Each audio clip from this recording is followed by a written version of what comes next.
So, here I am coming with my day 4 of 60 days challenge. അതെ, എൻ്റെ 60 days ചാലഞ്ചിൻ്റെ 4th day start ചെയ്തത് nymphs ഹോസ്പിറ്റലിൽ നിന്നായിരുന്നു. എന്താണെന്ന് അറിയണല്ലോ, ലാസ്റ്റ് ഇയർ ഞാൻ ചെയ്തപ്പോൾ എൻ്റെ ഡേ 4 എനിക്ക് സിക്ക് ലീവ് ആയിരുന്നു. പക്ഷേ ഇതിപ്പോൾ എനിക്കല്ല സിക്ക് ലീവ്, കുഞ്ഞിന് വയ്യായിരുന്നു. അപ്പോൾ അവനെയും കൊണ്ട് ഹോസ്പിറ്റലിൽ പോയിട്ട് പെട്ടെന്ന് വരാനായിരുന്നു പ്ലാൻ. പിന്നെ ഹോസ്പിറ്റലിൽ പോയാൽ അറിയാമല്ലോ, അവിടെ ആയിരുന്നു ഞാൻ ഇന്ന് വൈകിട്ട് വരെയും.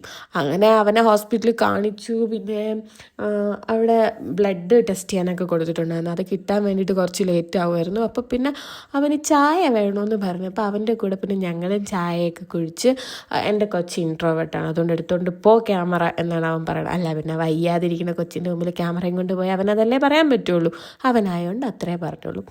പിന്നെ കുറച്ചുകൂടെ സമയം ഉണ്ടായിരുന്നു ഞങ്ങൾക്ക് അവിടെ വെയിറ്റ് ചെയ്യാൻ വേണ്ടിയിട്ട്. അപ്പം ഞങ്ങൾ വെറുതെ അവിടെ എക്സിബിഷൻ ഉണ്ടായിരുന്നു, അതൊക്കെ കണ്ട് വീണ്ടും സമയം ബാക്കി കിടന്നതുകൊണ്ട് പോയി ഒരു വാട്ടർമെലൺ ജ്യൂസ്, ശരിക്കും ഞങ്ങൾക്കല്ല അവനായിരുന്നു വാട്ടർമെലൺ ജ്യൂസ് വേണമെന്ന് പറഞ്ഞു. പിന്നെ ഞങ്ങൾ കമ്പനിക്ക് കൂടെ കുടിച്ചു. അതും കഴിഞ്ഞിട്ട് അവൻ്റെ ലാബ് റിപ്പോർട്ട് മേടിച്ച് വീണ്ടും ഒന്നുകൂടെ ഡോക്ടറിനെ കാണിച്ചിട്ട് വീട്ടിൽ വന്ന് ഞാൻ സുഖമായിട്ട് കിടന്നുറങ്ങി. കാരണം എനിക്ക് നൈറ്റ് ഷിഫ്റ്റ് ആയിരുന്നു. അപ്പോൾ കിടന്നുറങ്ങി എണീറ്റ് എൻ്റെ ലഞ്ചും ഈവനിങ് ഫുഡും എല്ലാം കൂടെ ഒന്നിച്ച് കഴിച്ചിട്ട് ഞാൻ പണിക്ക് കയറി. അപ്പം ഇനി 1:30 ഇറങ്ങിയിട്ട് കാണാം. അപ്പോൾ അത്രയേ ഉള്ളൂ ഡേ 4. നമുക്ക് ഡേ 5 കാണാം. Okay, by.